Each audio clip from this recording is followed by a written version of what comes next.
All right, it's November 7th. Hope you guys have been standing tall. Another episode coming at you. Let's see.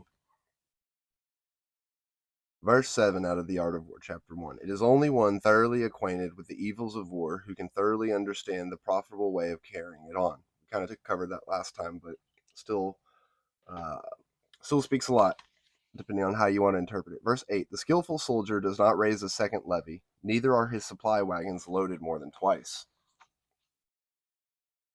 Verse 9, bring war material with you from home, but forage on the enemy. Thus the army will have food enough for its needs.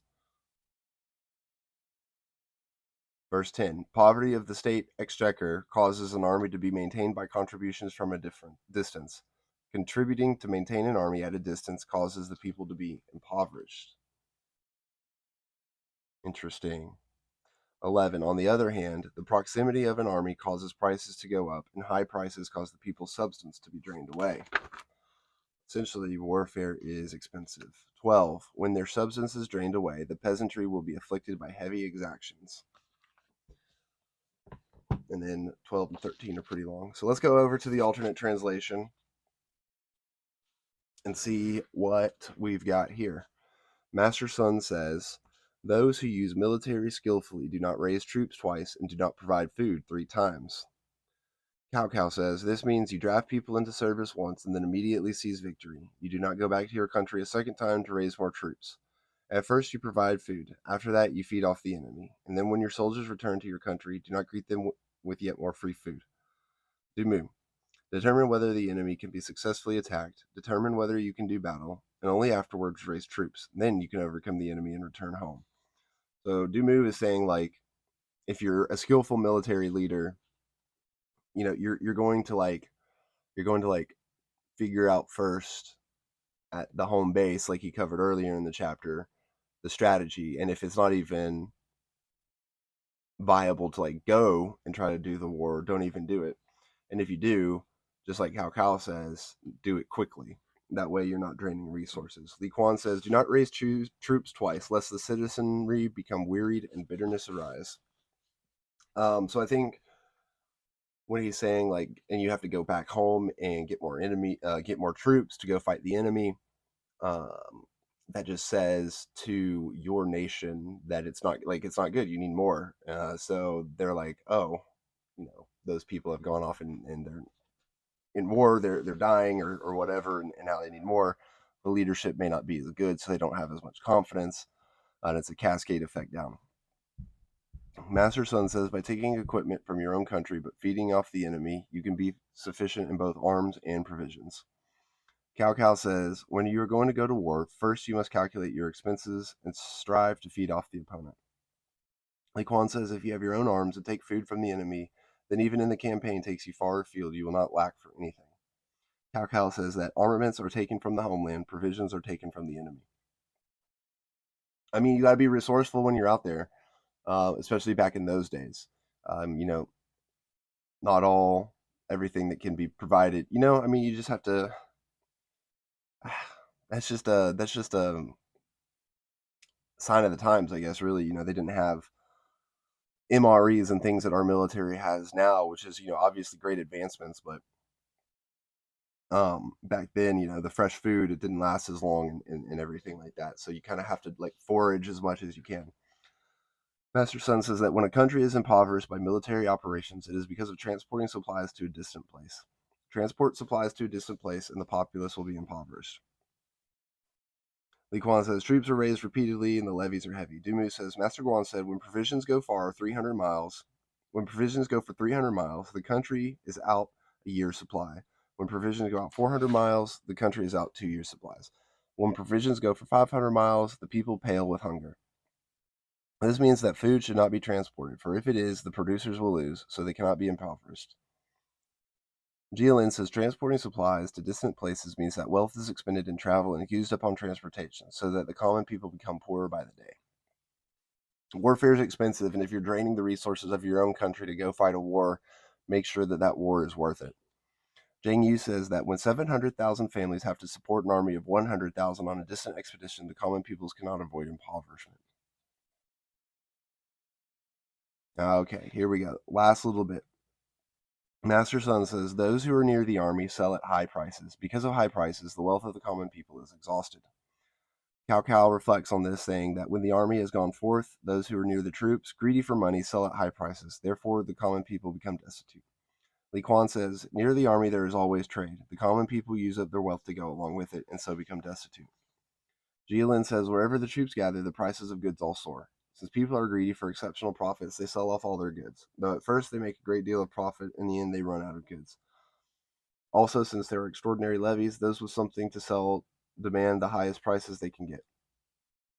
The common people go broke trying to buy things, so the country naturally is impoverished. Wang Chi says that when supplies are transported far away, the people are worn out by the expense. In the markets near the army, the prices of goods shoot up. Therefore, long military campaigns are a plague to the nation. I think the overall arching theme of this that we need to take away is that the longer we're at something, whether it be warfare, whether it be building a business, or just bettering ourselves in everyday life, we do have to be aware of the internal and the external toll. I think the citizenry is a good metaphor for our family and friends and our spouses and our children.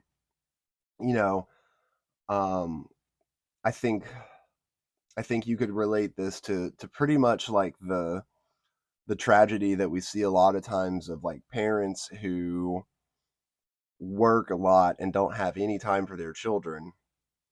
And so it's like not necessarily an impoverishment of food, but it's just an impoverishment of quality time spent with your children. Um, and while I know that there's a lot of like high performing, high producing people out there that are making 6, 7, 8 figures and things like that, or what are they sacrificing? Right? Are they like the one reflection said, are they traveling 300 miles, 400 miles, 500 miles? In order to make this sacrifice for what, and is that going to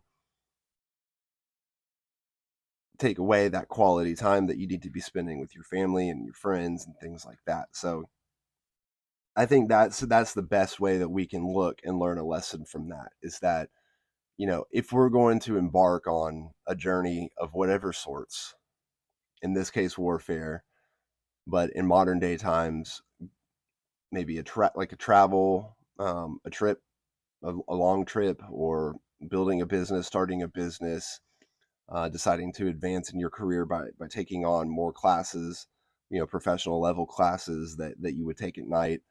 Um, it all involves sacrifice. And Sun Tzu talks about the sacrifice of food and the cost of transport, but in today's day and age, it's the sacrifice of time, and namely the quality time spent with those around us. So let's go over to the Daily Stoic by Ryan Holiday and Stephen Hanselman. This is a great book. If you don't have a copy yet, you need to get one. Go to a local bookstore, grab a cup of coffee, pick one up, support your local bookstore, and all of that. Okay, November 7th, how to be powerful. Don't trust in your reputation, money, or position, but in the strength that is yours, namely your judgments about the things that you control and don't control. For this alone is what makes us free and unfettered. That picks us up from the depths, to lift us eye to eye with the rich and powerful. Epictetus, Discourses 3.26.34-35. In a scene in Stephen Pressfield's classic novel about Alexander the Great, The Virtues of War, Alexander reaches a river crossing only to be confronted by a philosopher who refuses to move. "This man has conquered the world," one of Alexander's men shouts. "What have you done?" The philosopher responds with complete confidence, "I have conquered the need to conquer the world." We do know that Alexander did clash with Diogenes the Cynic, a philosopher known for his rejection of what society prizes and, by extension, Alexander's self-image. Just as in Pressfield's fictional encounter and Diogenes' real confrontation with Alexander, the philosopher was more powerful than the most powerful man in the world, because unlike him, Diogenes had fewer wants. They were able to look at each other in the eye and see who really had control over himself, who had achieved the self-mastery required for real and lasting power. You can have that too. It just means focusing inward on acquiring power rather than outward. As Publius Cyrus, himself a former slave, put it, "Would you have a great empire? Rule over yourself." Man, that's a really good one. I have I have conquered the need to conquer the world. I have conquered the need to conquer the world. Man, he's just like confident with himself. He's at inner peace. I've conquered myself. And then like it says at the end, like just rule over yourself first. Discipline equals freedom, right? From Jocko Willing. All of these things. It's just it's so very true, because the more discipline that you can exert and the more that you accept just all of that stuff that they just reflected on, the sooner you will find peace within yourself. You won't have this hatred driving you, or whatever. You won't have any of that. You will be at peace, and then that's like happiness. That is fulfillment, because being able to be in any situation and have like that confidence in yourself and just be at peace knowing like this is what's meant to be. That's what would keep us standing tall. So that was a long reflection. Um, I didn't see. I can't really draw too many corollaries right now. We're getting a little long on this one. I would love to hear y'all drop in the comments below any correlations that you found in listening to that, and we will see y'all on the next one. Stand tall.